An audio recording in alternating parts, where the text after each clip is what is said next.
Sir এই ব্যাপার মাধব সাহেব আপনি স্যার আপনাকে এরকম বিধ্বস্ত লাগছে কেন? মাধব সাহেব আপনাকে সকালে একটা মেয়ের কথা বলেছিলাম না? জি স্যার। সেই মেয়েটা আজকে আমাদের হোটেলে আসছে। বাহ, খুশি সংবাদ। তারপর তারপর আর কি, আমার পোড়ার কপাল। সেই মেয়েটা তার ফিয়ান্সির সাথে দেখা করতে আসছে। হায় হায়, সো স্যাড। স্যাট, এভাবেই হেরে যায় ভালোবাসা মাধব সাহেব। প্রেমিকরা কখন হারে না স্যার। বেবি প্লিজ, আচ্ছা তুমি এরকম করতেছো কেন বলো তো? আমাদের কালচার বুঝছো, মানে হাত ধরা তো ব্যাপার না। শোনো, হাত ধরা কেচ করো আমাদের একটা কালচার, বুঝছো? কোনো সমস্যা নেই, তাই না? দেখেন, আপনি আমাকে যেরকম মেয়ে ভাবতেছেন আমি ওরকম মেয়ে না। আমাকে যেতে দেন। ওকে, আই নো তুমি এমন মেয়ে না, বাট আজকে আমাদের ফার্স্ট মিট, তাই না? আমি তোমার ফ্রিয়েন্সি, আজ বাদে কাল তোমার সাথে আমার বিয়ে না।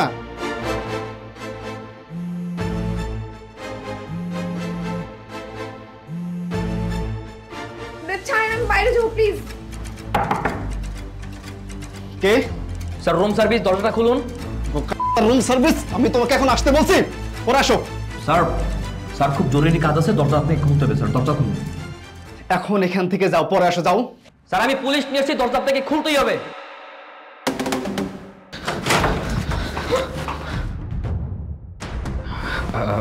Madam relax madam, relax. আপনি চান, আপনি গিয়ে বসুন, শান্ত হন প্লিজ ম্যাডাম, প্লিজ। স্যার, এটা ভদ্রলোকের অর্ডার, এখানে কোনো অপ্রীতিকর অনৈতিক কোনো কাজ করা যাবে না। 2 টাকার রিসেপশনিস্ট তুই আমার সাথে এসেছিস মাতবাড়ি করতে, তাই না? এই তুই জানিস আমি কি? Watch your word gentleman. আপনি যেই হন না কেন, আপনি যা ইচ্ছা তাই করতে পারেন না। তুই কি জানিস যে এই হোটেলটা আমার ফ্রেন্ডের বাবা? ওকে, আমি যখন তখন তোর চাকরি না ঘ্যাচাং করে নট করে দিই। Just wait and see. ঠিক আছে স্যার, আমিও দেব। আসি, আসসালামু আলাইকুম। আরেকটা কথা মনে রাখবেন, ভালো হয়ে যাবে, ভালো হইতে কোনো পয়সা লাগে না।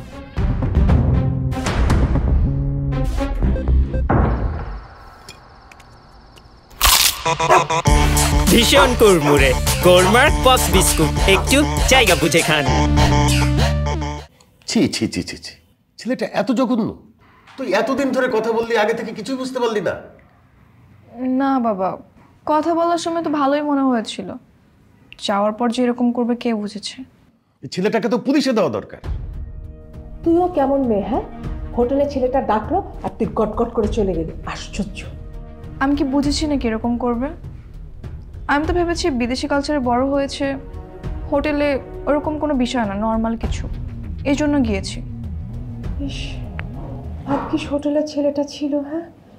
আজ না থাকলে আমার মেয়ে কি সর্বনাশ হয়ে যেত। আল্লাহ ছেলেটাকে হায়াত দরাজ করুক।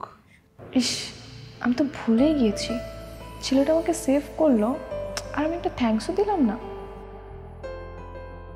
আচ্ছা, রুমে যাই, একটা কল করে গিয়ে।